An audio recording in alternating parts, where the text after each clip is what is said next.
Hey guys, welcome back to another episode of Heartbaked. Today we are going on our date with Carver. So we're gonna see how that goes and see if we crush his heart, because apparently he has a thing for us. I don't know. The day started off like any other day. I woke up early because I wasn't sure what to expect, but everything was going like it always did. I made my usual stock as well as the custom orders, though I made a few mistakes. I let out a short sigh. The old man didn't have to yell at me just because of a bagel. But then there was also that one lady's cupcakes. Whatever, a little bit of chocolate never hurt anybody. When Radley finally came in, he asked about the orders as per usual, but when he was about to walk out the door, he turned to me. "I'll see you later, Steak." He left with a smile and a wave. Was that a normal see you later? Was he talking about the date? What is wrong with you, Kale? As soon as the words left my mouth, the door swung open. Is Radley back already? My gaze swung over to the door, and my gaze swung over to the door, and I was instantly hit with a wave of disappointment. Uh-oh. Oh wait, this is Carver? I glared at the intruder as he let out his cartoony laugh. It is. "I can't think of at least a baker's dozen things that are wrong with you." His cocky, fake villain grin instantly made me angry. What are you doing here? My tone was flat as I glared at him. Tisk tisk, Kale, there is no way to talk to a customer. Well, if there was a customer here, then I would agree with you. So what do you want? My eyebrows raised as he walked up to the counter, his eyes barely seeing over it. I had to keep myself from laughing out loud. "I'm merely running an errand for the mayor. He thought I was most suitable for the job. Ha ha ha. Looks like you're going to lose your title, Kale, since the mayor obviously likes me more." You mean you're sucking up? Huh, hardly. He trusted me to bring you these supposedly important documents. Carver threw a small stack of papers on the counter. I think he was glaring at me, but all I could see were his angry eyes looking up at me. The door swung open again, and I looked up to see it was the same woman who came to talk to me in the town square yesterday. "Good morning, how can I help you today?" I greeted her with a wide smile. "Good morning, Kale. I was just coming to pick up 2 loaves of bread, whole wheat, please." She stepped up to the counter beside Carver and smiled at me. It almost seemed like she didn't notice him. "Yes, of course." I turned around and grabbed her bread. When I turned back, Carver was glaring at her and looked like he was about to explode. "Carver, if that is all, leave." Our eyes met for a split second, and then he turned on his heel. That's supposed to be heel. Turned on his heel with a hump. "I was going to. I can't see why anybody rational would want to spend time in this filth of a bakery." He swung the door open and stomped out. "I'm sorry about that. I hope he didn't bother you." "Oh no, don't worry about it, Kale." She grabbed the bag with the loaves of bread in it. "It's 12 chips, isn't it?" "Yep." I looked down, remembering the paper, so I flipped through all the pages as she counted out the chips. Each page was an excerpt from a different book. Life of Pi, To Kill a Macaroon, Catcher of the Pie, The Great Pastry. I can't believe it. What was this? I studied the pages, but I couldn't figure out what they meant. "Here you are, dear." She put the exact amount on the counter besides the papers. "Oh, that's why he was here. I guess the mayor really did give him busy work. Don't worry about those. He just wanted, Carver? Yeah, he wanted Carver out of his hair, so I printed out these pages for him." She laughed. Carver should be working rather than bothering the mayor so much. I tried my best to look annoyed, but I couldn't help but let a few giggles out. It was too funny. Here he thought he was being a huge help, but they were just trying to keep him out of their hair. "Anyways, have a good day. Good luck preparing for the festival. I can't wait to see you there." She walked to the door and left quietly. Time passes quickly after that. A few customers came in, but for the most part the day was pretty quiet. I decided that it was okay for me to go upstairs and get ready for when Radley came back. I opened the door and changed the sign to the outside to close, then I made my way upstairs to start tearing apart my closet. I grabbed handfuls of stuff I didn't even know I had and threw them on my bed, trying to figure out what to wear. Why were dates so hard? I tried on a few of my skirts. Too long, too puffy. Ew, this one looks like Carver. Guess who has a new home in the trash can. Finally, I found a green skirt that I didn't quite remember buying. Perfect! I got dressed and ran back downstairs to open the shop again, at least a bit until Radley came back. As soon as I opened the door, the tall man from a few days before and his sheep came inside, followed by Mud. "What in the pastry's name do you think you're doing?" I shouted up at him. How dare he once again bring Mud into my shop? It was just like, "I wanted to buy something." No, absolutely not. Not until you clean those disgusting feet of yours. And animals are not allowed in here. There's food for pastry's sake. He looked around as if he hadn't noticed and frowned at me. A pool of mud had formed at his feet, and his sheep wandered around the shop aimlessly, smelling everything they could and tracking mud all over the place. I started shaking with anger. Out! Out! All three of you! Bernard, Bethany, it seems we once again are not wanted here. Let's leave. Perhaps Carver shall help us. He turned to leave, and the two sheep briskly followed. Yeah, good luck getting help from Carver. I sighed and looked at the mess. I should start cleaning up, but I'm all dressed up already. A small whine escaped my lips, and I walked into the kitchen dejectedly to grab a mop. The mop. I filled the bucket and was about to get ready to bring it out when I heard the front door open again. I ran to the front and saw Radley step in. Radley, no! Huh, what's wrong, Steak? He didn't seem to notice the mud covering the floor. When he took a step forward, he slipped and landed in the puddle that Benjamin's feet had made.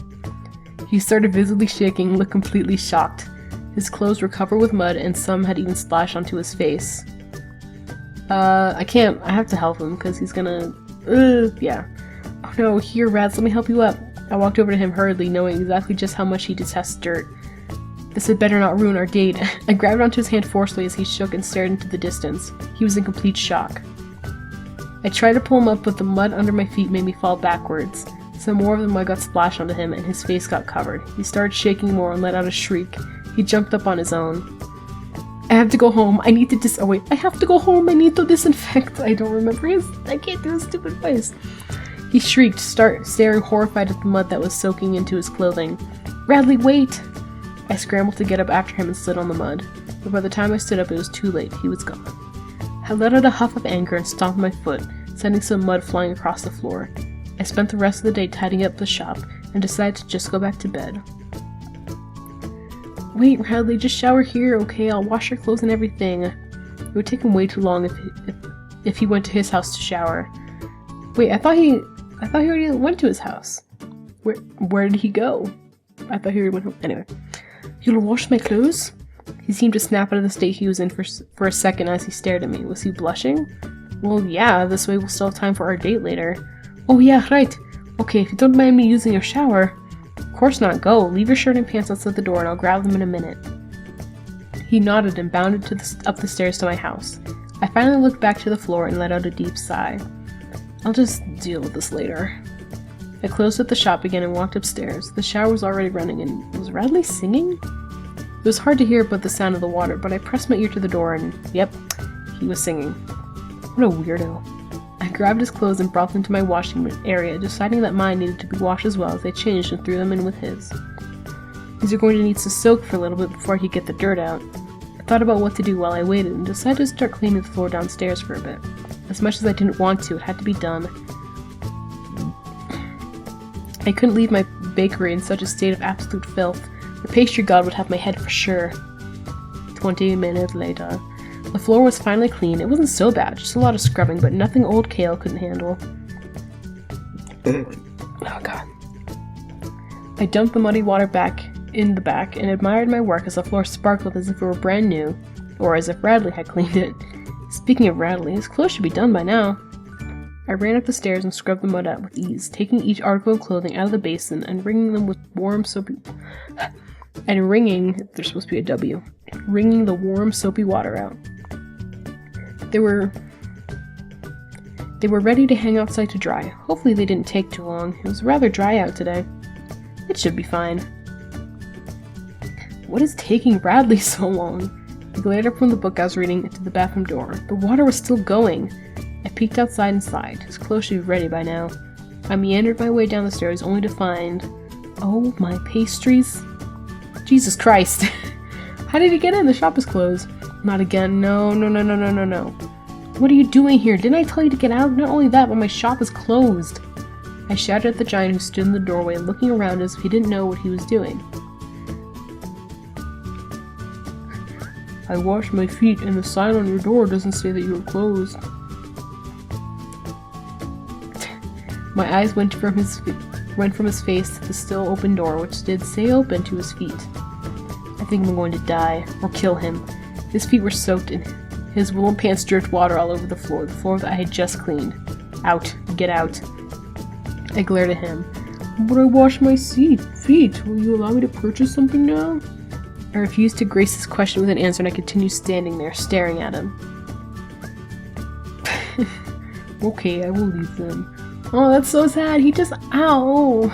I keep hurting myself. He just wants to buy something. Oh, now I feel bad. I should have romanced him. It makes me sad. He turned and walked dejectedly out of the bakery, and I couldn't help but feel a little bad. Yeah, me too. I let out a long sigh. I was sighing a lot today. I'll deal with this later. I stepped towards the door, my foot landing in the puddle of water and slipping out from under me. Owie! I whimpered. How is this so slippery? Wait a second. Algae? Did he bathe in the river? I had to stop myself from cursing his name as I pulled myself up, disgusted. Now I was soaked and slimy. I just go grab Bradley's clothes and then it'll be my turn to shower next. His turn to wait for me. I got his clothes and folded them as fast as I could and carefully walked back through my shop. I got upstairs and as if it was meant to be, the water finally turned off. I placed his clothes on the floor gently and left the hall to make sure I didn't see anything that wasn't meant for my eyes. Sorry about that, Steak. I took a quick shower so that I didn't leave you waiting too long. He jumped into the room, the giant grin that he always had on his face dropping when he saw me. You, or what happened to you? He looked absolutely disgusted and I glared at him. Doesn't matter, I'm taking a shower now and you'd better still be here when I'm done. I walked towards the bathroom and he flinched away from me.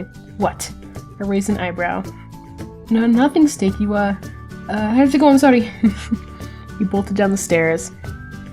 Radley! I almost forgot the line. I shouted after him and let out a growl. Fine, I'll just shower and go see him later. I quickly grabbed a change of clothes and trudged into the washroom. I reached into the tub and turned the water on, feeling for the right temperature. Why isn't it warming up? Did he use all of my hot water? I'm going to kill him. Same. Okay. I'm going to do a tiny bit of the next day and see what happens. Tap, tap, tap, tap, tap, tap, tap. I sighed and drummed my fingers on the counter. It was almost noon and Radley wasn't here yet. He was never late. There had been almost no customers today. Everyone was probably busy with the festival and didn't have time to take a break and eat any delicious baked goods. It was so quiet I could probably hear a crumb drop. He must still be bathing from the incident yesterday. My shower probably wasn't powerful enough for him. That's it. Hold on to your muffins, Radster. Kale's a-comin'. I charged out of my shop and flipped the sign to closed. There was no way I could stand around the quiet all day. The walk through town was very similar to the day before, the hustle and bustle of elves getting ready for the festival making it seem lively. Everyone was busier than before, and I almost felt bad that I couldn't help. Almost. But there wasn't enough time for that. I carefully dodged my way through the crowds and found myself standing in front of Radley's door. He had better be here. I pounded my fist on the door, though quieter than the last time. No need to attract attention to myself after all. I waited a minute and then knocked again. Knock, knock. Ah, there he is. As I raised my fist for the third knock, the door opened and revealed a dripping wet Radley. Hey, Steak! He grinned his dopey grin as if he wasn't hours late for his shift. Don't you haystack me? My hands landed on my hips as I gave him a pout. You're late. Oh, I'm so sorry. Did we have a date today? No, for work, you breadstick. Did you want to go on a date? He leaned against his doorway trying to look smooth. You're asking me out? My eyebrows rose. That was the last thing I was expecting. Here I was chasing him and he was so willing to ask me out. Yep. He gave me his normal grin as he seemed to bounce from foot to foot. Want to go now? Your hair is still soaked. You'll catch a cold. Aw, Steak, don't worry about me. Yeah, let's go then. Where are we going? I felt like slapping my hand to my forehead. You asked me out and you didn't even know where we're going? Okay, we'll go to Carniverse. Really? I groaned. Of all the places to spend our first date. We could just go get food and go on a picnic. It'll be fun. I sighed. Fine. Steak, cheer up. Oh, sorry, am I supposed to be happy about getting food from my rival? Aww. But his face dropped for a second, but he soon perked back up. He poked me in the cheek and gave me a bright smile. It'll be fine, Steak. Just trust me. I let out a small hum and pouted. We didn't talk on the way to Carver's, though Radley seemed happy enough. He walked with a bounce in his step, and his smile didn't fade for a second. Here we are, milady. Oh god, please no. He opened the door dramatically and waited for me to get ahead of him. Thanks. What was that for? We're on a date, remember? He gently knocked his fist on the top of my head, then walked into Carver's bakery with me. What do you want? Oh god. I should be the one asking that. The annoying and unfortunately very familiar voice came from behind the counter. Carver glared at us with his arms crossed. What are you two doing here? We're just here to get something to eat. I glared defensively at him. Oh, so you finally come to your senses, Kale. Have you finally realized that I am and always will be better than you? He had an evil grin on his face and looked like he was ready to let out an evil laugh. Nope. Oh, nope. Kale's just taking a break. We decided that it was okay to eat junk food every once in a while. Ooh, that was a good accent. Where did that come from? Is my Irishness finally coming out? And also, my throat is very not doing good. Junk food! Carver sputtered, looking completely appalled. How dare you come into my bakery and call my food junk? He was seething and I had to hold back a laugh. Sometimes I forgot that Radley disliked Carver just as much as I did. So, steak, what do you want to order?